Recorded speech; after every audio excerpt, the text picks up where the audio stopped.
And this is the organizational chart of our commission, where we have the chairperson as the head of the commission, and we have 5 members and a member secretary who is the administrative head of the commission, followed by joint secretary, deputy secretary, so on and so forth. If we are to look at the mandate of the commission studies and monitors all matters related to the constitutional and legal safeguards for women. We also review the existing legislations and suggest amendments wherever it is required. Being a policy think tank, we also advise the government on all policy matters related to women. We also facilitate the redressal of grievances and complaints related to deprivation of women's rights that are received by the Commission.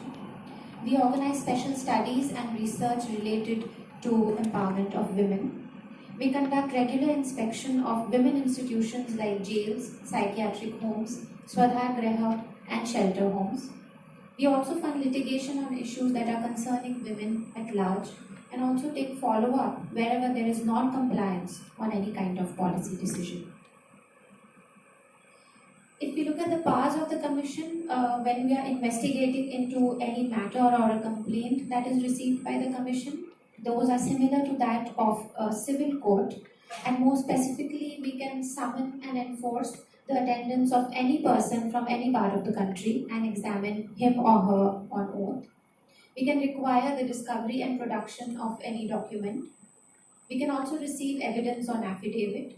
We can requisition any public record or any copy from any court or an office. We can also issue summon for examining a witness and any other document. So currently the Commission is operating under 12 major cells, and these are broadly working under 4 broad categories. So first we have the complaint redressal, under which we have the complaint and investigation cell, a suo motu cell, a non-resident Indian cell, and we also have a 24/7 women helpline. Under policy monitoring, we have the policy monitoring and research cell and a legal cell. The women's safety and welfare, we have the psychiatric home and custodial reform cell, a women's safety cell, and an anti-human trafficking cell. Under empowering women, we have the women welfare and capacity building cell, a northeast cell, Jammu and Kashmir, and Ladakh cell. So the Commission also has a very robust complaint redressal mechanisms, and there are broadly 3 cells under which we receive complaints. So first we have the complaint and investigation cell, where we process complaints that are received in online as well as offline mode in a written format. And the online registration of complaint is through the official website.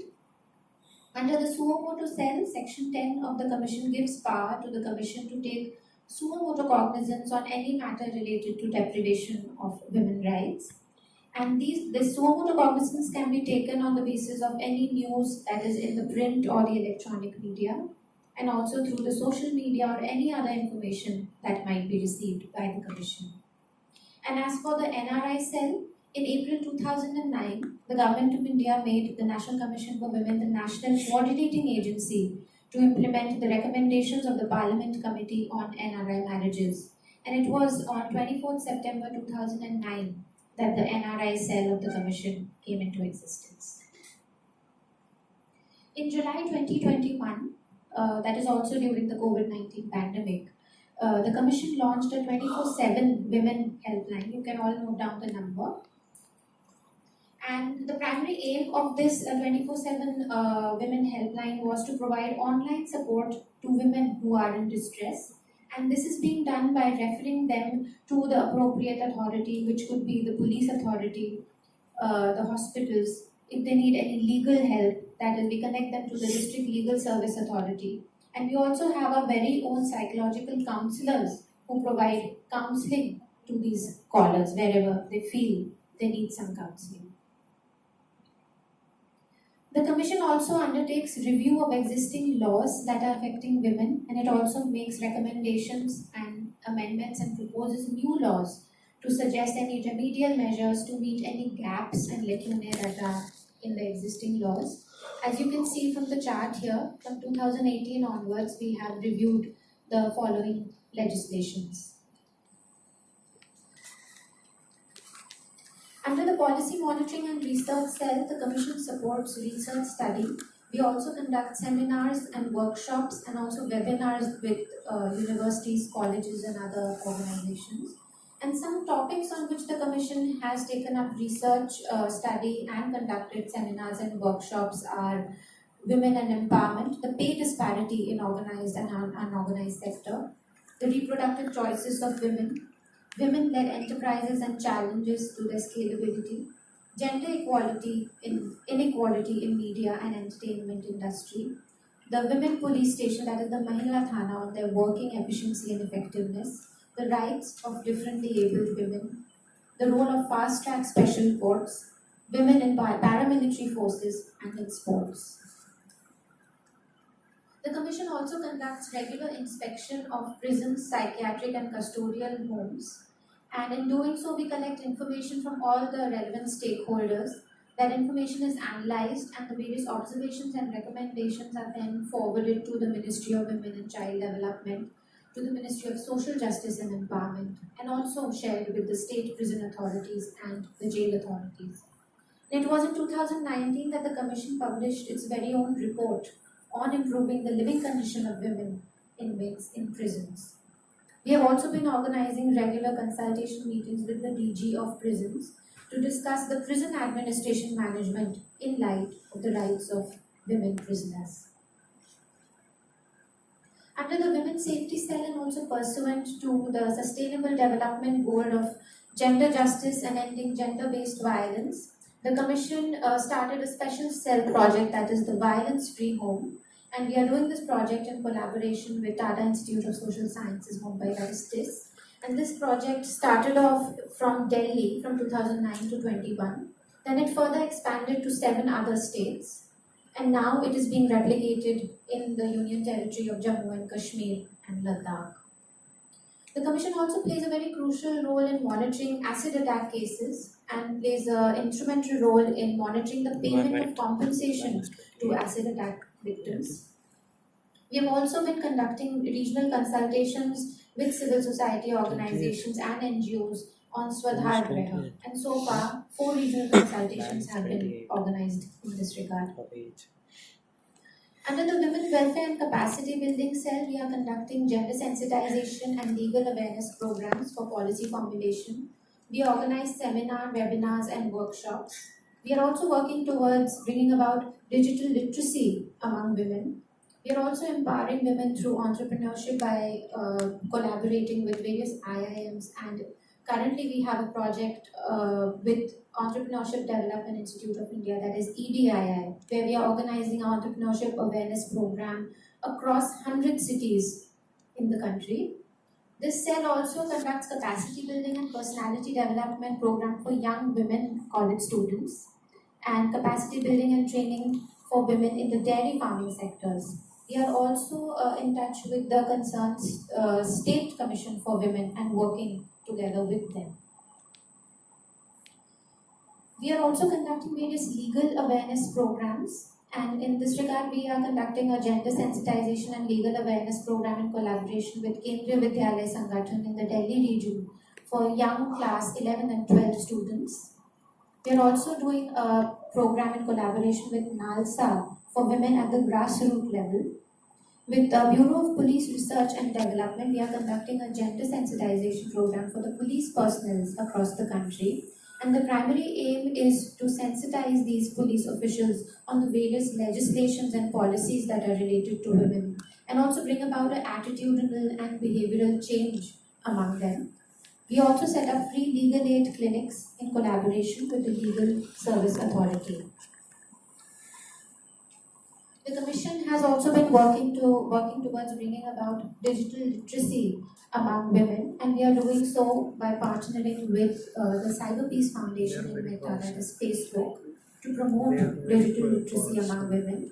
And this primarily involves raising awareness about the various cyber crimes and the various precautions that these women can take when they are using the cyberspace. And if at all they are on the receiving end of any kind of cybercrime, what legal recourses they have. To that end, we have launched a Digital Shakti campaign, which is currently in its 4th phase. In the third phase, we saw a participation of around 1,50,000 participants across the country. Pursuant to our Honorable Prime Minister's vision of Ek Bharat Shreshtha Bharat, the Commission has also set up a special cell which gives impetus to issues of women from the Northeast region, and we have a special dedicated cell, that is the Northeast cell. We conduct various gender sensitization and awareness programs, seminars and conferences to understand the issues that are peculiar to specifically women from this region. We also organized a seminar on racial diversity sensitization last year. We are also conducting a capacity building program for traders in the e-market, that is the mother's market, and also women who are working in the livestock rearing sector. And we have also been regularly inviting students from various institutes and universities to come to Delhi and give them exposure to various organizations and commissions. We have also established a special cell, that is a Jammu and Kashmir and Ladakh cell, which gives special focus on issues that are being faced by women in these two union territories, and complaints from women are received from these two union territories. We have invited young students from various institutes and universities to come to Delhi and giving them an exposure trip. And we have also trained members of the internal complaint committee of various government colleges in Jammu and Srinagar. A capacity building program for women artisans of Jammu, Srinagar and Ladakh has been conducted in collaboration with the National Institute of Fashion Technology, Srinagar. We have also set up a special anti-human trafficking cell to effectively tackle cases of human trafficking. Here we conduct capacity building of the anti-human trafficking units to strengthen and sensitize the law enforcement machineries. To that end, the Commission has been organizing a series of seminars on anti-human trafficking awareness across the country. The Commission is also conducting a survey on women's safety, and we have engaged 9 institutes in this regard. So this program, in its first phase, we were carrying out the survey in 12 tier 2 cities, and we are further expanding it. It's coming into its second phase, where we are again doing a women's safety survey for 12 more cities. And the primary object is to audit and assess the level of safety and security that is being experienced by women in public and their workspaces in these particular cities. And based on the sample survey and focus group discussion, a detailed report is going to be submitted, and the information that is gathered through the survey, a women's security scorecard will be given to each city. Also implementing our Prime Minister's vision of Atmanirbhar Bharat, Skill India, Startup India, the Commission has started various new initiatives, and that is empowering women through entrepreneurship program, where we have collaborated with IIM Bangalore, Jammu, Kozhikode and Shillong to digitally train aspiring women entrepreneurs. And like I already mentioned, we are also having a Pan-India Entrepreneurship Awareness Program in collaboration with EBII, which is going to be conducted across 100 cities. The Commission has also launched a countrywide capacity building and personality development program for women undergraduate and postgraduate students to make them more independent and employment ready. We are also promoting work among housewives, and to that end we have been conducting career counseling sessions to identify the best employment opportunities that might be available to these women. And they are also being trained in communication and interpersonal skills, professional career skills, which will go on to enable them to enter into the skill and the job market. The Commission has also initiated She is a Change Maker, that is a capacity building program to provide training to women political leaders to help build their capacities and skills and emerge as effective grassroots change makers. And the primary objective is to mainstream gender in public policy and skill building. And this project primarily trains women representatives of the Panchayati Raj institution, women from the urban local bodies and office bearers of political parties, and also members of legislative assemblies. So as we are all aware, the COVID-19 pandemic was an extremely trying time for all of us. However, despite all the difficulties, the Commission continued to work tirelessly, and to that end, the Commission constituted a special task force to give assistance to some elderly people where they needed any kind of help, like medical assistance or some groceries they wanted to get delivered. So, in that case, we had launched a special website where they could reach out to the Commission.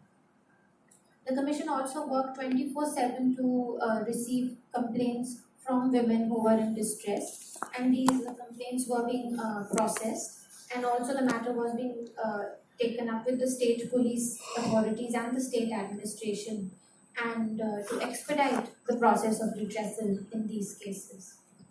An emergency WhatsApp number was also launched to report cases of domestic violence.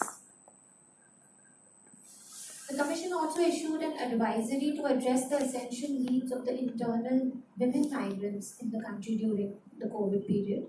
And this advisory prescribed the various guidelines related to food, health, hygiene, shelter, and safety for these women migrant workers. And these guidelines were further forwarded to 10 key ministries and chief secretaries of various states and union territories. And during the second wave, we also launched a special WhatsApp helpline number which provided immediate medical assistance to expectant mothers across the country. So this is broadly, the working and the functioning of the National Commission for Women. And now I open the floor to any questions